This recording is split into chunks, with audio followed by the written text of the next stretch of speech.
Hi, this is Jose Luis here, and welcome to another video in this series, Introduction to Parametric Modeling. In this exercise, this hands-on exercise, I would like to teach you how to take a surface and how to pattern that surface in flat triangles, which is a super useful skill to have. And it will look something like this, like a surface that I have brought into Grasshopper, and I have subdivided into a grid of UV points. And then we will do some data manipulation so that we can subdivide that surface into triangles based on the UV logic. And of course, everything is going to be parametric, so we're going to be able to control how many triangles we have in each direction, how many triangles we have in the other one. And as a bonus, I will also teach you, like we did in previous exercise, how to take all those triangles and how to reorient them and lay them flat in the XY plane in case we want to send this to fabrication, laser cutting, drafting, or whatever that is, okay? This exercise is going to be really helpful because we're going to learn more about manipulation of data trees, and we're going to learn more about manipulation of data trees, and perhaps it's going to be a little more advanced than things that we have seen before, but I think it's also going to be extremely useful to really understand data manipulation, data trees in Grasshopper, and how to match things in order to create geometry. This kind of exercise is also particularly useful if you work a lot with meshes, or if you need to make physical things in the real world, like models or like even buildings and that kind of stuff. So without further ado, I think we can start getting ready for this. Let's take a look at how we're going to approach this exercise. So let's get started. Conceptually, at a high level, this exercise is going to be almost identical to the one we did before in this series, where we panelized a facade. The only thing is that when it comes to data matching, because there's going to be more dimensions in how many points we have, etc., and we're going to be working with a larger data tree, it's going to involve a little bit more of data manipulation, but it's going to be essentially extremely similar. Because what we're going to do is we're going to start with some kind of surface in three-dimensional space, like a nerve surface. We're going to perform a subdivision of that surface in the U and V direction with a control amount of spans. And then we will have to do a triangulation method where we will have to isolate groups of points in a smart way and keeping the data structures, keeping good control of the data structures, so that we can perform a triangulation where we create triangular surfaces between groups of points, other points, and other points. So before we actually get into that, let's set ourselves up with the exercise by creating a surface, subdividing it, and taking a look at the data structure before we actually start breaking down what we're going to do the data matching. Well, I'm going to be starting with a very similar method that you have seen me in previous videos, where I'm going to start with this surface, which we're going to imagine it's our design surface. So it's covering like some space, or it's kind of already been pre-designed, given some factors and given some design intent. And then what we want to do is we want to panelize this into triangles. So what I've done is I have taken this surface that lives in Rhino and I have brought into Grasshopper by placing an empty parameter box and right-clicking and setting this surface to be this one. And then I have subdivided the surface into a grid of UV points with a control amount of spans in each direction for U and V. And therefore, as you remember from previous videos, now what we get is this structure of data, which looks like a data tree that has 3 branches because we have 2 spans in the U direction, and then we have 4 points inside of each branch because we have 3 spans in the opposite direction, in the V direction. So and then just as a reminder, I have placed here a point list, and now I'm going to click on the surface and I'm going to hide it so that it goes away. I still have it in Grasshopper, but it goes away and it's a little easier to read now. And I have these points here to just remind me of which are the index numbers of all these points. And also, using the color coding, I can see that these points here are on a different branch than these ones here and these ones here.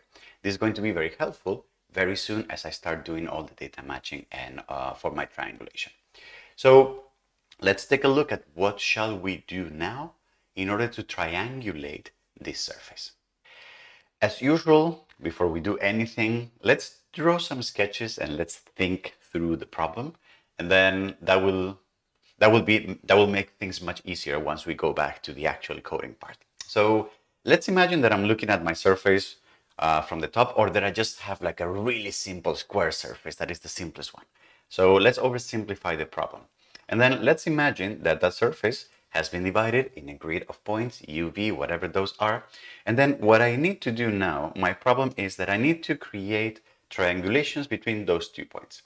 And as we discussed in previous videos, because there's 2 kinds of triangles, we will basically do 2 kinds of processes. One is going to be to do all these triangles, and then the other family will be all the triangles that are missing on the other end.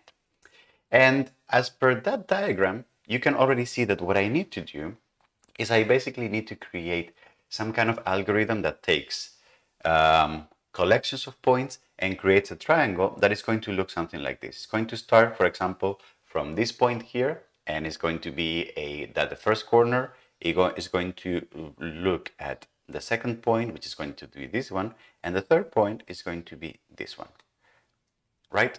And that's going to be what we're going to use to create this triangulation. Now, again, as per our previous videos, we're not here looking at just individual points. We're not going to do it at one at a time, because what we want to do is to create a triangulation for all the surface. We're not going to just take a look at this point. So what we'll need to do is we need to isolate a collection of points that are all the original points. So this one, this one, this one, this one, this one, all the starting points for the triangulation. All the second points, those are going to be these ones, this one, this one, this one, this one, this one. All the second points of the triangle, and all the third points of the triangle, which are going to be this one, this one, this one, this one, this one, and then this one, this one, this one. Does that make sense? So what we will need to do is, in order to triangulate the surface like this, we will need to first isolate this group of points that I'm going to start calling from now on. I'm going to start calling them the bottom left. There's no bottom, there's no top, there's no left or right here that's about the surface. It's just for us to have a way of talking about these points. So I'm going to call them the bottom left points, which are going to be basically all the points except for the last row on the top and except for the last point on each one of the other rows. So if I can isolate that, that will be the collection of points that will be the starting points of each triangle. Then very similarly, what I will do is I will want to isolate these points here, which is all the rows except for the last one, and then for the rest of the rows, all the points except for the first ones here. And if I start referring to those as the bottom right points, you can see how all those points are the second point on my triangulation. And then, very similarly, the third points are going to be all the rows except for the first row, and for each row, all the points except for the last point, which I will here onto, or whatever you say that, I would call them the top left collection of points. And you can imagine how as soon as we do the other triangulation, we will have to also isolate the top right, etc., so we can see that. Now, doing this is going to involve a little bit of extra data manipulation than we have done before, because not only do we have to remove for each group, for example, for this one, not only do we have to remove from each list, do we have to remove the last point over there on the list, but at the same time, we will also have to remove a complete row of points, the one at the very top. So we will need to perform an operation where we take a whole list, a whole branch on the data tree, and remove it, which is something that we haven't seen, but we will see that there are components that will help us in doing that. So let's now take a look at how can we do this in Grasshopper using data tree manipulation. All right, I hope you're ready for some serious data tree manipulation, because this is going to get, hold yourself in the chair, this is going to get intense, okay? So what are we going to do? As we discussed in the diagram, what I would like to do is, I would like to get the family of points that are all the branches minus the last one, and then for each branch, all the points minus the last one as well. So I'm going to start by removing the last branch from the tree, and then I will remove the last point from each branch. So if you remember, we have here a tree that has 1, 2, and 3 branches, so 1, 2, and 3. And to take the bottom left points, which are these ones, first thing I would like to do is I'm going to remove this branch from the tree. And then once I have that, I will remove these 2 points from the remaining branches. So how is that going to work? Well, the first thing that I need to do is I need to figure out a way of removing branches from a tree. We haven't really seen methods to do that, and the path mapper kind of, most of what it does is that it rearranges data that already exists, but it's not very good at removing data from a tree. So what we're going to do is we're going to go to the tree components, and we're going to see if there's any component that might help us here. And the one that I'm going to choose, which we voted on which one to use, actually while I was live stream recording this, was going to be tree branch. Tree branch is a component that retrieves specific branches from a data tree, that fetches, that extracts specific branches. How is that going to work? Well, let's take a look at what it does. So it asks for the tree that we're going to work on and the path of the branch that we want to retrieve. So what does that mean? So very simply put, if I write here, if I plug in my tree, and then with a panel, I just simply write, for example, I want to take branch 0, 0, 1, okay? And I'm going to plug that in here. You can see that the result that I get is just a tree that only has this branch in the middle. And if I plug that into my points, you can see that now I'm only left with the branch that is right at the center. Okay, but Jose, like, this is not exactly what we want to do, right? What we want to do is we want to actually take the whole tree and remove the last element. Well, then what we can do is we can do a very similar operation where instead of just fetching one branch, what we do is we fetch all the branches that we want to maintain except for the one that we want to remove. The way we can do that is by creating a list of all the paths that we want to maintain, that we want to keep for ourselves. And therefore, we can, and that we want to maintain for ourselves. So how can we do that?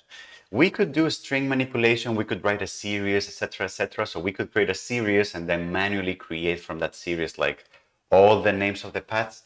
But it's actually a little easier if we do the following. We're going to go to tree, and we're going to use this component that says tree statistics, which gives us some information about what a tree looks like. And I'm going to plug this in here. Let me move this away a little bit. I'm going to plug this in here, and I'm going to plug this to the tree. And you're going to see that the output P is all the paths from the tree. So it gives us a list with all the paths. L tells us how many elements each one of the branches has, and C is giving us how many paths or branches are in the tree. So as you can imagine, this is going to be one of the most useful outputs, because here now I have a list with all the active branches that are in my tree. And if I use that to fetch that from the tree, I basically end up with a tree that has all the branches. I have extracted all of them. So the only thing that I need to do is I need to work with this list, and from this list I need to remove the branch that I want to not keep. So in this case, it's going to be the last one, which means that I need to do some data manipulation on this list, on the list of the names of the paths in order to remove this element and only maintain the rest of the branches. How can I do that? Well, we've already seen techniques to remove one single element from a list. Techniques to do that could be to sublist and just extract a sublist from all the elements from the beginning to the second to last one. Another one could be to split the list at the coordinate of the last one, or the one that I like better is by shifting the list. If you remember, shifting the list offsets all the elements one position, but if we don't wrap the list, then it also removes them, the ones at the ends. So if I'm going to shift this list by, for example, a value of 1, then the list would look something like this. You see, everything has moved. So I'm going to actually do -1. And you can see that every element has moved 1 down the list and the last one has wrapped at the beginning. So if I now stop the wrapping by hard coding that this component should not wrap, then I have basically removed the last element. And we have seen this, how to do this in previous videos. And now what I can do is I'm going to plug this in here and voila, I have refetched from this tree all the branches except for the last one. And that's why now I get a collection of a data tree that has all the branches except for the last one. You can see that in here. Let's make sure that this works. So if I add more points, that actually works. But if I add more branches in the other direction, I always end up with all the branches except for the last one. So, wow! So we have done the first step, which is removing the last branch of the tree. Now the second step is going to be removing the last element from each one of these branches, which is going to be just exactly what we did here. Here, we also had a list where we removed the last element of that list by shifting the list -1. So I'm just going to copy paste this, and you're going to see how now I have 2 branches with 4 elements. I'm going to shift those, and now I get 2 branches with 3 elements. And now I have removed the last points here. Okay? And therefore, now, just because I want to be really ordered about things, remember, I'm going to create an empty box point here that I'm going to pass my points through, and I'm going to call this bottom left points. Oh, sorry. Oh my God. And then I'm going to use the bucket here. And now I know that this is going to be where I'm going to take my bottom points from. All right. And I'm going to group all of this here and make sure that this is grouped and etc. etc. All right. Wonderful. So we were able to now isolate the first group of points. Now, the only thing that we need to do is we need to repeat the same operation for the bottom right and for the top left, which is going to be super easy. Let's take a look at how to do that in Grasshopper. One of the nice things about ordering things and being tidy and clean is that it also kind of, when you group things together, you are basically identifying clusters or collections of components that perform a particular function. And this one, as we have seen, performs the function of removing one branch from the tree and then removing the last elements of a tree.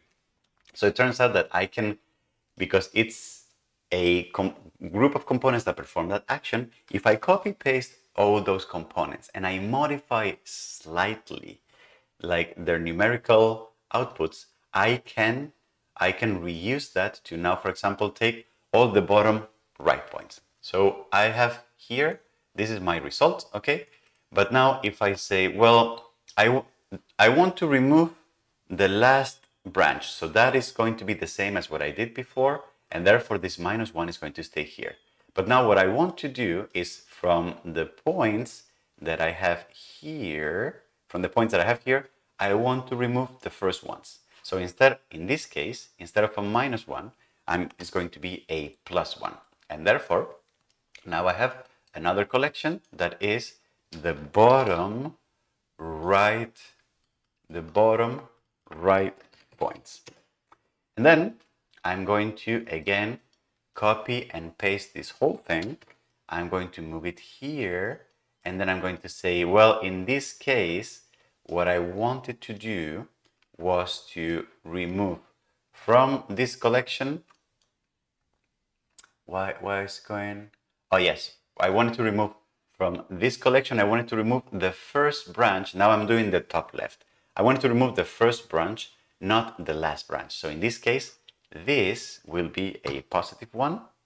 And you can see how now it's been the first branch that I have removed. And this one is going to stay the same. It's going to be -1 because I want to remove the last one. So this is going to be now the top left points. And if I turn everything off here, I turn everything off here and everything everywhere else, you can see that what I have now is the bottom left points, these ones here, the bottom right points, these ones here, and the top left points, this one here. So are we ready to create a triangulation? Come on, let's do this. Triangulation. 4-point surface. We've seen this in the previous exercise. We're going to do the first collection of points is going to be this one. The second one is going to be this one. And the third one, no. Wait, it's working? Actually, I'm kind of surprised that this is working. I thought it was not going to work. All right, well, so it works. Do we have a triangulation here? All right, so, woohoo! Nice, we have our triangles here. Beautiful. Okay, so shall we do the triangles in the other direction? Shall we try that out? Well, it's going to be just as easy as isolating now the collection that we are. Let's go back to, we now need to generate triangles between probably the bottom right, then a new collection that is going to be the top right, which we still don't have, and then another one that is going to be the top left. So we are going to go here. I'm going to copy all of this. Okay. And then I am going to use my point list here to figure out my points.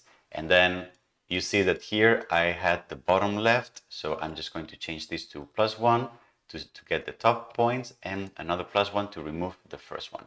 And this is going to be the top right points. Beautiful. And then what I will do here is that I'm going to create another surface from 4 points. And for this one, I am going to take first, I'm going to take these points here. So that's going to be bottom right points. That's going to be A. The next one is going to be this one. So top right points. And the third one is going to be top left points. And now we have this triangulation. And this triangle, we have, if I hide the surface, now we have the surface that has been triangulated like this. And if I crank it up, you can see that now we are approximating the curvature of the surface using planar triangles. This would be great for any kind of workflow that needs, for example, meshes to work with. This would be amazing for any kind of workflow as well that needs to triangulate a surface in order to make it, to fabricate it out of planar glass or metal or whatever that is. All right.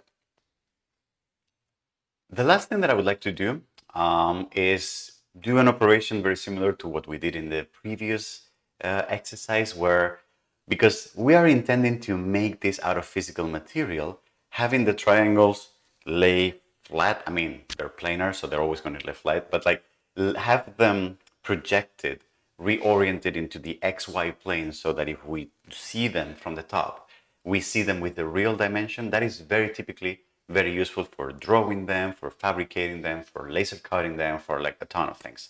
So I would like to wrap this up by taking all of these triangles and reorienting them to the XY plane so that we have an easier way of exporting them for drawing or for machining. So what we're going to do is we're going to follow a very similar operation as we did in the previous exercise, the triangulation of the facade, where what I'm going to do is I'm going to create a grid of planes on XY. Then I'm going to find the plane for each one of these triangles, and then I'm going to reorient those planes into XY. I'm going to do this real quick because we did it already in the previous example. So first of all, I'm going to find the triangles that contain each one. I'm going to find the planes that contain each one of these triangles by creating a plane out of the 3 points that define each one of the triangles. So I'm going to go here, and then I'm going to say I'm going to create a plane from 3 points. I'm going to create a plane from 3 points, and the 3 points are going to be, for this triangles, are going to be the same ones. I'm going to start with the bottom left as the origin. The main orientation is going to be in this direction, so I'm going to take the bottom right as the second point of the plane, and then I'm going to take the top left group as the third point. And you can see that now I have in 3D space, I have these planes, each one of them containing the triangle. I don't know if you can see, they're a little small. Let me make the planes a little larger. So plane size is going to be 2. So you can see how the plane is oriented towards the triangle. And then what I would like to do is I would like to create a grid of planes here on XY to reorient these. So the way we're going to do that is I am going to, for example, I'm going to create a point here. That's going to be the starting point. Then I'm going to bring that point here into Grasshopper. I'm going to set an XY plane on top of it. And then I'm going to copy the plane in the X and the Y direction, the amount of spans that we have. So for example, and I'm going to move this to the beginning. What am I going to do? I'm going to create the parameters here, and then I will move them later on. So for example, one parameter is going to be the separation in the X direction. The other one, dx, for example, and the other one is going to be the distance in the Y direction for the grids. And then what I would like to do is I'm going to create a series of, is there a way to create arrays of objects? It doesn't matter. So I'm going to take this and I'm going to create a series that is going to start at 0. That is going to be, the step size is going to be x, the distance in the x direction. Then the amount of planes is going to be the amount of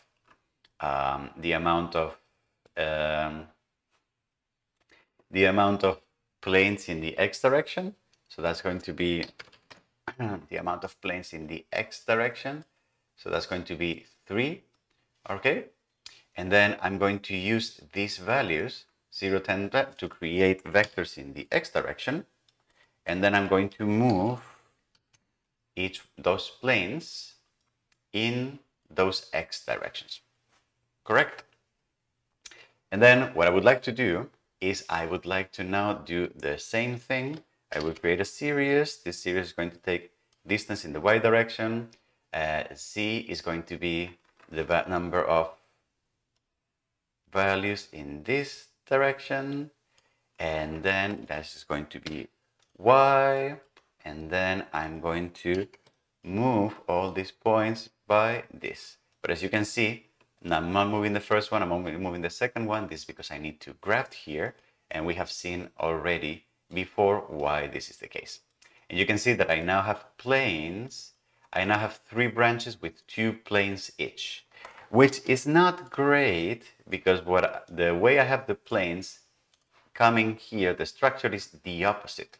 It's 3 planes on 2 branches. So I can either rework this. So for example, I could either do this and then I would get 3 planes on each one of those, and I would do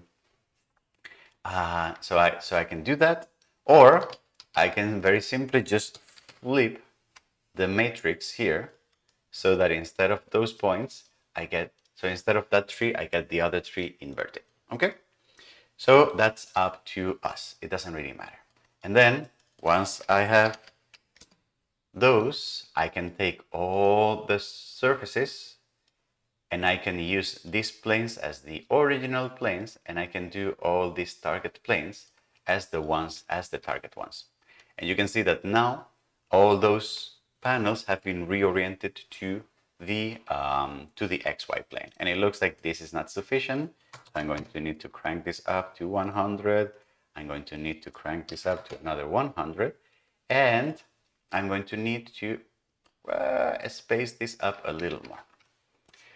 Okay, all right, and then very similarly, what I would like to do is, so this was moving them, and these are going to be the planes that I am obtaining. So this is going to be the output, and that's why I'm just going to highlight it with its own component.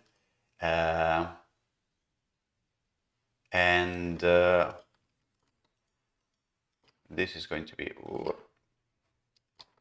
okay. Sorry, so this is a surface. Yes, this is a surface here. Okay, so this is a surface. And okay, so I have them here. And then for the other triangles, the other family, I can basically copy paste this whole thing. And then I can create a new point that is going to be somewhere here. That is the point that I'm going to feed in here. So set one point here. But now we need to make sure that we are fetching the other points, the other triangles. So for these ones, I am going to create first a plane 3D point, and then I'm going to take these points as the origin. So those are going to be the top right. So those are going to be the origin. So these ones go first. Then B is going to be these points here, because I want the main orientation to be this way. So I'm going to take the top left, thus the second points, and then I'm going to take these ones, so the bottom right as the third points. So that's going to be these ones here, and you can see how the planes are now oriented in a very clean, neat way. And I can feed those into my